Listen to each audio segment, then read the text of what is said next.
Olá e sejam bem-vindos a mais um episódio do Super Review Natal. Eu sou Kapan Katsuragi e Feliz Natal a todos! Hoje nós vamos fazer um episódio especial de Natal e eu acho que eu preciso de um chapéu melhor, não é? Vamos tentar? Não.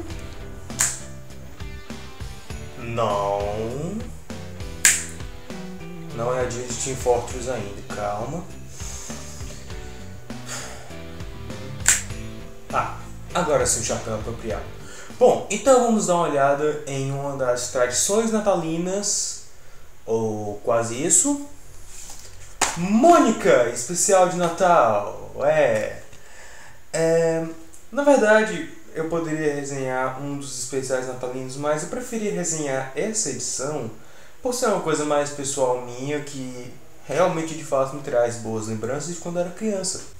Então, esse especial contém várias histórias sobre Natal envolvendo a Turma da Mônica, o Chico Bento, enfim. Esse aqui, na verdade, é a edição recente, leva recente da Panini. É a edição número 1 de lançamento e foi lançada em 2007. Eu estava na 7ª série na época e... caramba, o tempo mudou muito de lá pra cá. Então, por que não vamos dar uma olhada nesse daqui? Talvez ainda tenha alguns tesouros a serem descobertos, não é? Como eu falei, aqui tem muitas histórias, então eu vou me ater apenas àquelas que interessam de fato, que tem algum valor a ser comentado, sem querer desmerecer as outras, é claro.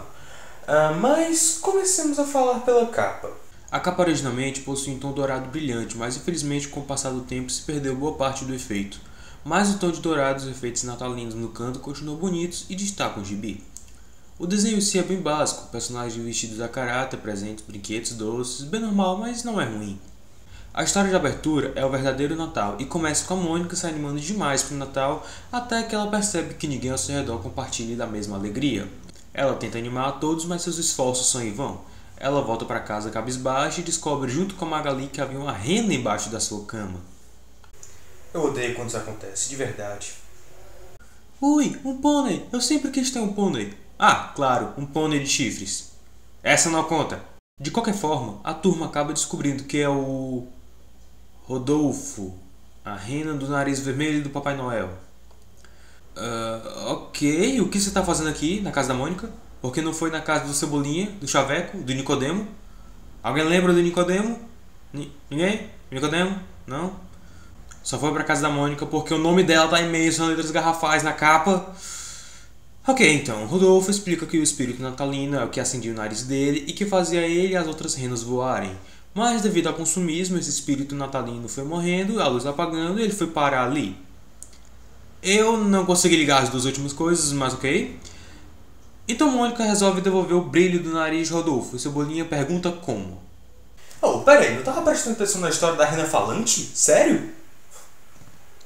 Então as crianças se organizam, preparam presentes e vão às ruas e pegam as 3 pessoas mais estereotipadas a concorrer para o prêmio Dane-se o Natal Tenho Mais o que Fazer. E essas 3 pessoas seguem as nada suspeitas crianças vestidas de elfos desperdiçadores de doces numa caixa de papelão puxadas por uma rena.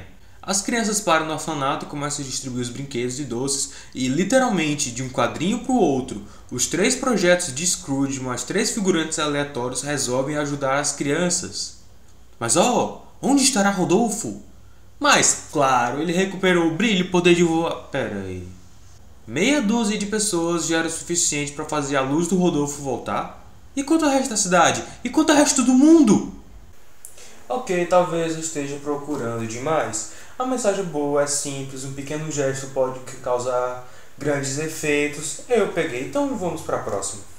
Véspera de Natal, Magali e Mingau. A história com o título Sociano começa com Magali enfeitando a árvore de Natal e explicando a festividade para o Mingau, até que ela explica a história do Papai Noel, que faz o Mingau se perguntar: peraí, você tem 2 papais? Aquele ali deve ser um impostor. Falemos disso mais tarde, ok? Guardem na mente, a gente volta a isso depois.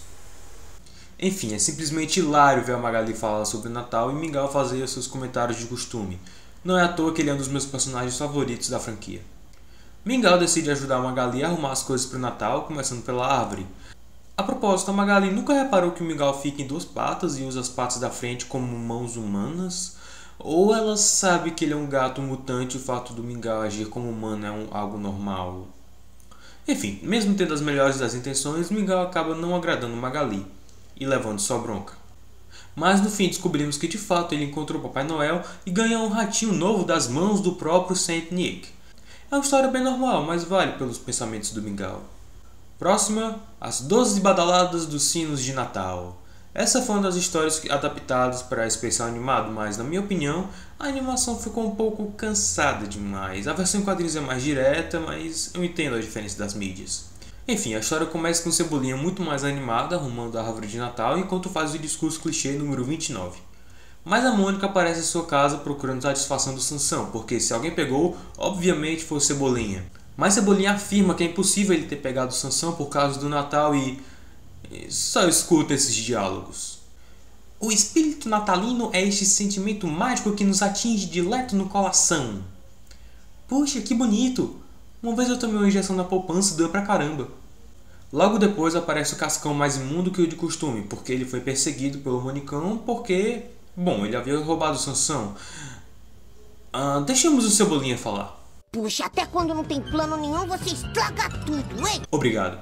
E então chega Magali querendo comer a ceia de Natal e Cebolinha diz que só pode ser servida à meia-noite. E Magali se junta aos outros zoadentos. Até que Cebolinha dá um basta e começa a dizer o discurso clichê número 30 de Natal, mas no final acaba ofendendo os amigos. E os quatro começam a brigar e a caixa de papel do Cascão magicamente vira um gorro. Exatamente, isso é uma mágica natalina, só acontece uma vez ao ano e você tem que saber fazer bem direitinho, como vocês puderam ver. Mas eles são salvos pelos gongos e os sinos de Natal começam a tocar, mas na verdade eu sou Cebola tentando entrar em casa. É uma história bem divertida, que tem um ritmo excelente e que um plot twist igualmente bom. Próxima, uma das minhas favoritas pessoais dessa edição, Neve no Natal. Assim como a maioria de vocês, eu cresci vendo filmes natalinos dos Estados Unidos e vendo toda aquela neve, aquela trenó, boneco de neve, etc. E sim, isso causava uma certa decepção. Nessa história, Cascão e Cebolinha começam a falar do Natal como é da hora, e o Cascão cita bonecos de neve, e o pequeno careca resolve ser a voz da razão. Ô Cascão, mas aqui não neva! E então Cascão tem uma excelente ideia. Imaginação, meu caro! Meu pai sempre diz que a imaginação nos leva aos lugares mais distantes. Ok, então, eu vou tentar. Maldito chroma key! Mas como o orçamento do MSP é bem maior do que o do SRT, os dois garotos têm mais sucesso em sua jornada. Brincam de descer ladeira no trenó, que seria impensável na realidade porque não tem neve fofa para amortecer a queda, até que o Cascão lembra que neve é água congelada e desimagina o lado dele do campinho. Cebolinha faz então um boneco de neve, que é a Mônica, e se esconde na árvore de Natal. Acontecem mais coisas nessa história, mas como é mais baseada na emoção do que o roteiro em si, eu preferi adiantar para as partes mais importantes. Pequena pausa para uma menção honrosa, o último servicinho do ano. Não tenho muito a falar dessa história em termos de roteiro, ela é bem básica, boa e criativa, mas eu quero chamar a atenção à arte, que ela é belíssima, muito fora dos padrões que vemos. E mais, essa é a Dona Morte sendo a Dona Morte. Não a cosplayer bonitona em evento de otaku. Próxima história, Chico Bento, Papai Noel. Chico Bento disse que ganhou um carrinho do Papai Noel, mas Zé da Roça o corrige, dizendo que Papai Noel é o próprio pai dele. Mas o Chico Bento entende errado e presume que seu pai vai de manhãzinha para a fábrica de brinquedos no Polo Norte e decide seguir ele. Ele perde o rastro de seu pai e acaba sonhando que encontra o Papai Noel. E ao ser descoberto, o Chico diz que é filho dele e... o Papai Noel diz... Ora, eu tenho milhões de filhos no mundo inteiro. Ok... Papai Noel é o Mr. Catra. E não é zoeira, podia ter passado desapercebido, mas ele repete a afirmação. Sou o pai de todas as crianças. Essa história foi publicada, como eu falei, em 2007, mas eu tenho as minhas dúvidas se eles deixariam desse jeito em publicações mais atuais. A MSP ter feito umas coisas bem merdosas sobre politicamente correto, como por exemplo, trocar chinela de pomada por ameaça de tirar o videogame, trocar armas por distintivos ou mãos vazias, bisnaga de água e... Lagosta.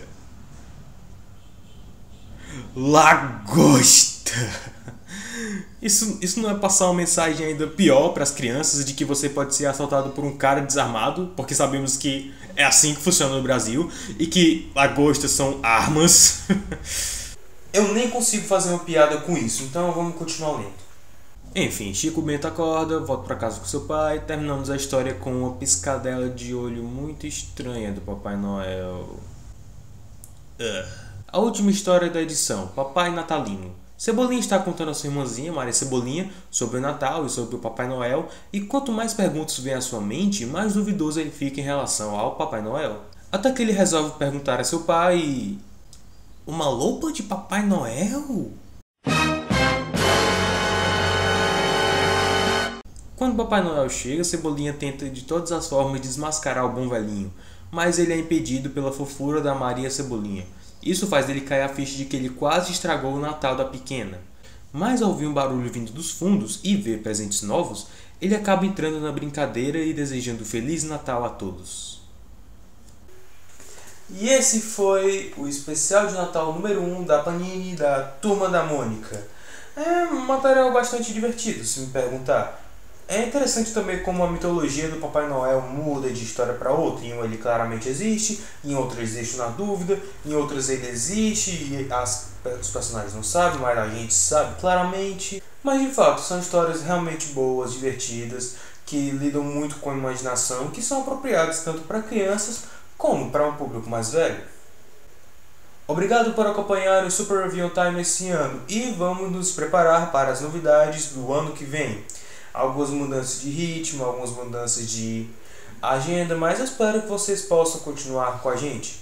Eu sou Kapan Katsuragi do Super Review Time, desejando Feliz Natal, boas festas, um próspero ano novo e que todos nós possamos nos preparar para esse novo ano que vai iniciar. Até lá!